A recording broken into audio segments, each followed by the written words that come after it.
আমার কথাটা আপনাদের পছন্দ নাও হতে পারে, কিন্তু আমি 100 ভাগ সহমত পোষণ করছি বাংলাদেশ জাতীয় ক্রিকেট দলের যে অ্যানাউন্সমেন্টটা হয়েছে, যেখানে প্রধান নির্বাচক যে যুক্তিগুলো দিয়েছেন সেগুলোর সঙ্গে। বাংলাদেশের কিন্তু সামনেই যে বড় টুর্নামেন্টটা আছে সেটা হচ্ছে টি-20 বিশ্বকাপ। তার আগে টি-20 এশিয়া কাপও আছে। সুতরাং বড় বড় এই টুর্নামেন্ট গুলোর আগে এক্সপেরিমেন্টেশনের আসলে জায়গা কতটুকু সেটাই কিন্তু বড় প্রশ্ন। আমরা জানি, আপনি এখন বলবেন বড় বড় দলগুলো যখন খেলে, যখন তুলনামূলকভাবে দুর্বল দলের সঙ্গে তারা খেলে, তখন তারা এমন একটা স্কোয়াড নিয়ে যায় যেখানে পোটেনশিয়াল প্লেয়ারদেরকে তারা ন্যাশনাল টিম এক্সপোজারটা দেয়, দেখার জন্য যে সেই এনভায়রনমেন্টে তারা কিভাবে নিজেদের সাথে কোপ আপ করতে পারছেন এবং হাইয়েস্ট লেভেলে তারা কতটুকু ভালো পারফর্ম করতে পারে। এবং সেই সুযোগটা একেবারে পরিষ্কারভাবে নেওয়ার সুযোগ ছিল বাংলাদেশের।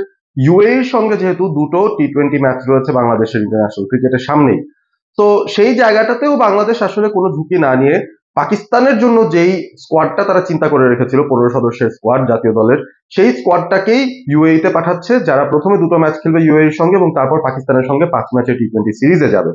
তো সেদিক থেকে আমার কাছে মনে হয় যে যে সিদ্ধান্তটা তারা নিয়েছেন, এই মুহূর্তে আসলে নতুন করে সাইকেলটা তৈরি করার কিছু নেই। সাধারণত যখন একটা দল বিল্ড আপ করা হয়, সেই দলটা বিল্ড আপ করা হয় ফেস টু ফেস বা check list to check point to check point, সেটা যদি আমি বলি। তো একটা চেক পয়েন্ট থাকে একটা বিশ্বকাপের শেষ, তারপর থেকে পরবর্তী বিশ্বকাপের আগে যে 2 বছরের সময়, সেই সময়টার ভেতরে নতুন একটা দল করে নতুন একটা প্ল্যান নিয়ে এগিয়ে যাওয়ার চেষ্টা করেন সাধারণত থিঙ্ক ট্যাঙ্ক।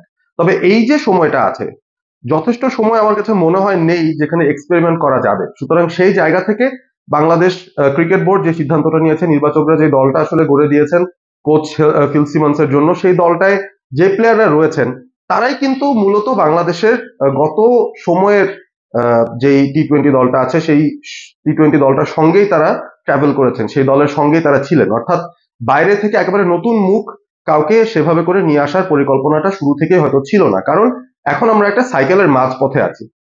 খুব বেশি সময় নেই এশিয়া কাপ, তারপর খুব বেশি সময় নেই টি-20 বিশ্বকাপ। তো সেটার আগে আমার কাছে মনে হয় জুৎসুই প্রিপারেশন সেটাই হবে, যেই দলটা অলরেডি সেট হয়ে আছে, জেল হয়ে আছে, সেই দলটাকে নিয়ে এগিয়ে যাওয়া। তাদের পারফরমেন্সে কতটুকু উন্নতি করানো যায়, তাদের প্লেয়ারদের বা প্লেয়ারদের কনফিডেন্স কতটুকু বাড়ানো যায়, সেই বিষয়টা নিয়ে হয়তো একটু ভালো মতন কনসেন্ট্রেট করার চেষ্টা করছে বাংলাদেশ ক্রিকেট বোর্ড। ন্যাশনাল টিমের ঘোষণাটা যখন এসেছিল তার আগ মুহূর্ত পর্যন্ত আমরা কিন্তু জানি যে Bangladesh A team, Bangladesh emerging team, Bangladesh under 19 team, তিনটা আলাদা আলাদা জায়গায় কিন্তু তারা প্যারালালি সিরিজ খেলছে। বাংলাদেশ এ টিম খেলছে নিউজিল্যান্ড এর সঙ্গে, বাংলাদেশ ইমার্জিং টিম খেলছে সাউথ আফ্রিকার সঙ্গে, এবং আন্ডার 19 টিমটা শ্রীলঙ্কা সফরে আছে, শ্রীলঙ্কার সঙ্গে খেলছে।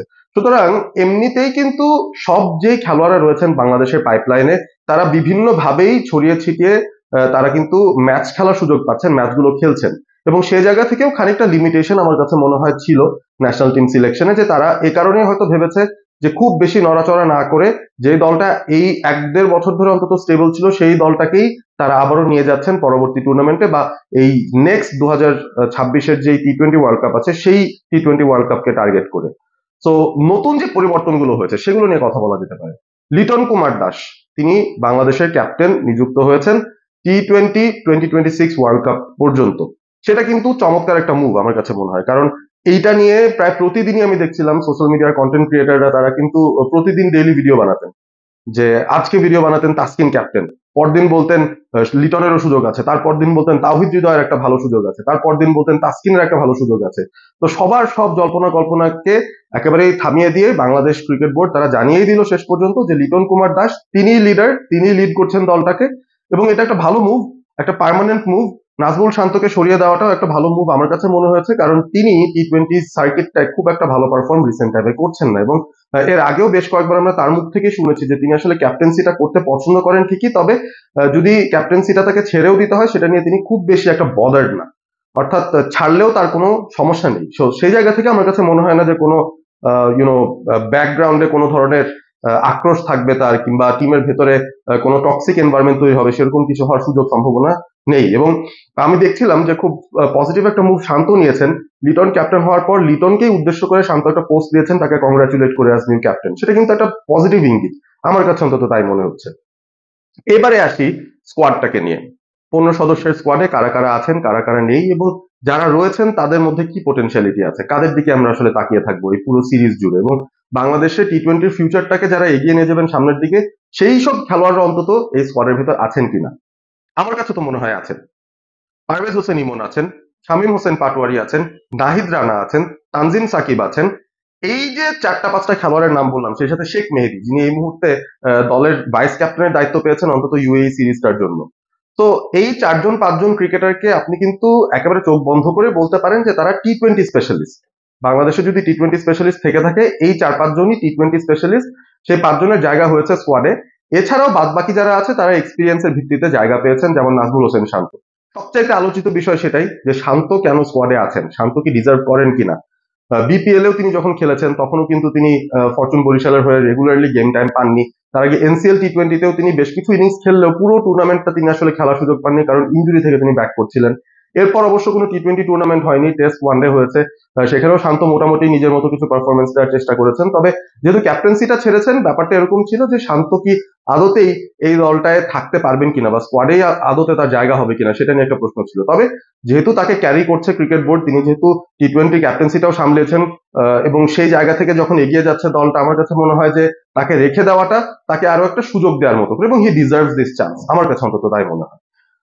মেহেদী হাসান মিরাজ কেন নেই সেটা নিয়ে একটা প্রশ্ন ছিল সবার, যে তিনি দলে জায়গা করতে পারলেন না কিভাবে। আপনি সেই দলটার মধ্যে দেখেন শেখ মেহেদী আছেন একটা সিমিলার রোল প্লে করার জন্য, একজন অফ স্পিনার যিনি ব্যাট করতে পারেন। এবং মেহেদী হাসান মিরাজের ক্ষেত্রেও আমার মনে হয় ঠিক একই ধরনের পন্থায় বাংলাদেশ যেতে পারে, আনলেস তাকে ওপেনিং স্লটে বাংলাদেশ চিন্তা করে ন্যাশনাল টিমে। সো সেই ওপেনিং স্লটটায় যেহেতু তিনি কন্টেনশনে নেই, সেহেতু আমার কাছে মনে হয় যে শেখ মেহেদী এবং মেহেদী মিরাজের যে কম্পিটিশন, সেই জায়গাটায় আপাত মুহূর্তে শেখ মেহেদীকে এগিয়ে রাখা যায়, কারণ তার টি-20 ক্রেডেন্সিয়ালসটা অন্তত এখনকার সময়ের অনুপাতে যদি বলি, বোলিং এর দিকটাতে স্পেশালি সেখানে কিন্তু তিনি এগিয়েই আছেন, এবং সেই হিসাবেই শেখ মেহেদী কল পেয়েছেন, মেহেদী হাসান মিরাজ কলটা পাননি। বাট মেহেদী মিরাজের জন্য কিন্তু প্রচুর ম্যাচ খেলার সুযোগ স্কোপ রয়ে গেছে। তিনি যদি টেস্টে কনসেন্ট্রেট করেন, আমার কাছে কোনো এক কারণে মনে হচ্ছে সামনেরই কোনো একটা দিনে আমরা মেহেদী হাসান মিরাজকে হয়তো টেস্ট টিমের ক্যাপ্টেন্সির দায়িত্বটাও নিতে দেখবো। এবং সেই জায়গাটাতে তিনি যদি সফল হন, বাংলাদেশ অন্তত একটা দিক থেকে নির্ভর থাকতে পারে যে একজন ক্রিকেটারকে তারা পেয়েছে যিনি টেস্ট ক্রিকেটে বাংলাদেশকে নেতৃত্ব দেওয়ার পাশাপাশি বাংলাদেশের বেস্ট প্লেয়ার হতে পারেন। সো সেই জায়গাটাতেই ফোকাস করাটা ভালো হবে, আমার কাছে অন্তত তাই মনে হয়। সো স্কোয়াডের মধ্যে নাইম শেখ নেই, সেটা অবশ্য একটা শকিং ব্যাপার ছিল আমার কাছে, কারণ তিনি এনসিএল টি-20 হাইয়েস্ট রান স্কোরার ছিলেন, বিপিএল এর হাইয়েস্ট রান স্কোরার ছিলেন। একেবারে সাদা চোখেই বলে দেওয়া যায় যে আসলে পারফরমেন্সের ভিত্তিতেই যদি দল নির্ধারণ করা হয়, সেই ক্ষেত্রে ডেফিনেটলি নাইম শেখ এইখানে সুযোগ পেয়ে যেতে পারতেন, কিন্তু তিনি পাননি। এবং যারা সুযোগ পেয়েছেন টপ অর্ডার বা ওপেনিং স্লটে ব্যাট করার মতো, সেখানে তানজিদ তামিম আছেন, সেখানে পারভেজ ইমন আছেন যার কথা আগেও বললাম, সেখানে আছেন সৌম্য সরকার এবং ক্যাপ্টেন লিটন কুমার দাস। অর্থাৎ ৪ জন ওপেনারই রয়েছেন, শান্তকেও আমরা অনেক সময় দেখি যে ওপেন করতে। সুতরাং ৪ থেকে ৫ জন অলরেডি ব্যাটার্স রয়েছেন এই স্কোয়াডটার ভিতরে, যারা ওপেনিং স্লটের দুটো জায়গায় খেলতে পারেন। এই কারণেই হয়তো নাইম শেখকে তারা কনসিডারেশনে আনেননি। এখন আপনি যদি বলেন নাইম শেখকে কার জায়গায় রাখতে হবে, এবং এই প্রশ্নটা কিন্তু প্রধান নির্বাচক নিজেই সাংবাদিকদের উদ্দেশ্যে করেছেন যে নাইম শেখকে যদি নেই তাকে কার জায়গায় রাখবো, প্রশ্নটা এসেছিল। নাইম শেখ আসলেই কার জায়গায় থাকবেন, তানজিদ তামিমের সঙ্গে একটা ফাইট হতে পারে সেই জায়গায়। বাট তানজিদ তামিম, আমি জানি যে ইন্টারন্যাশনাল ক্রিকেটে তার ক্যারিয়ারের যেই গ্রাফটা আমরা দেখছি এখনো পর্যন্ত, হয়তো তিনি বড় দলগুলোর বিরুদ্ধে সেভাবে জ্বলে উঠতে পারেননি, তবে ডোমেস্টিক সার্কিটে কিন্তু তিনিও পারফর্ম করেছেন। বিপিএল এও তিনি সেঞ্চুরি পেয়েছেন। যদি domestic Dhaka premier division cricket লিগের কথা বলেন, সেখানেও তিনি ১২০-৩০ স্ট্রাইক রেটে ব্যাট করে গেছেন, সেটাও খুব পজিটিভ একটা দিক ছিল। সো আমার কাছে মনে হয় যে খুব 50-50 একটা কল এখানে। যদি তানজিদ তামিমের সঙ্গেই তার অল্টারনেট করতে হয়, সেই জায়গাটাতে একটু ডিফিকাল্ট হয়ে যায় নাইম শেখের দলে ঢোকাটা, এবং সেই সাথে সৌম্য সরকারটাও আরেকটা ফ্যাক্টর হয়ে যায়। তিনি আসলে বল হাতে কিছু ক্রিটিক্যাল ওভার্স করে দিতে পারেন, অ্যাজ আ ফিল্ডার তার কার্যকারিতা ভালো রয়েছে। তো সবকিছু মিলিয়ে আবারও সৌম্য সরকার কিন্তু ডাক পেয়ে গেছেন। তবে আমার মনে হয় যে তাকে যে সুযোগটা দেওয়া হয়েছে, স্পেশালি সৌম্য সরকারকে, এই সুযোগটা তিনি খুব বেশি দিন আর পাবেন কিনা সেটা নিয়ে আমার সন্দেহ আছে যথেষ্ট। ২০২৬ ওয়ার্ল্ড কাপ টার্গেট করা আছে, তার ভেতরেই যদি সেই পারফরমেন্স গুলো তুলে না আনতে পারেন তিনি, আমার মনে হয় যে ভবিষ্যতে তিনি ন্যাশনাল টিম সেট আপের বাইরেই হয়তো চলে যাবেন, সেখান থেকে হয়তো আর রিকভার করার সুযোগ তার থাকবে না, এবং নাইম যদি কন্টিনিউয়াসলি তার রানগুলো করতে থাকেন এক প্রান্তে। সো দ্যাট ওয়াজ বেসিক্যালি ইট। বাদ বাকি যে জায়গাগুলো আছে, মুস্তাফিজকে নিয়ে আমি কথা বাড়াতে চাই না। অনেকেই বলছেন মুস্তাফিজ কেন এই স্কোয়াডের মধ্যে আছেন। ডেফিনেটলি এই সময়েও মুস্তাফিজ বাংলাদেশের ওয়ান অফ দ্য বেস্ট টি-20 bowlers, one of the best ODI bowlers. তো তাকে আসলে এই মুহূর্তে তাকে নিয়ে এত প্রশ্ন করারও তেমন কিছু নেই। পারফরমেন্স দেখবেন যখন সময় আসবে তখন ঠিকই তিনি করে দেবেন, এবং তখন আমরা সবাই প্রশংসা করে বলবো যে হ্যাঁ, তিনিই আসলে আমাদের স্পেশালিস্ট টি-20 বোলার, তাকে আসলে কাজে লাগানো দরকার। এখন আপনাদের কি মনে হয় সেটাও জানাতে পারেন কমেন্ট করে। দলটা কেমন লেগেছে আপনাদের কাছে, এবং ইউএই সিরিজের পাশাপাশি পাকিস্তান সিরিজে বাংলাদেশ কেমন করতে পারে সেটা নিয়ে আপনাদের মতামত জানাবেন। ভালো থাকবেন সবাই। Stay Assam, stay all sport with all sport ABP.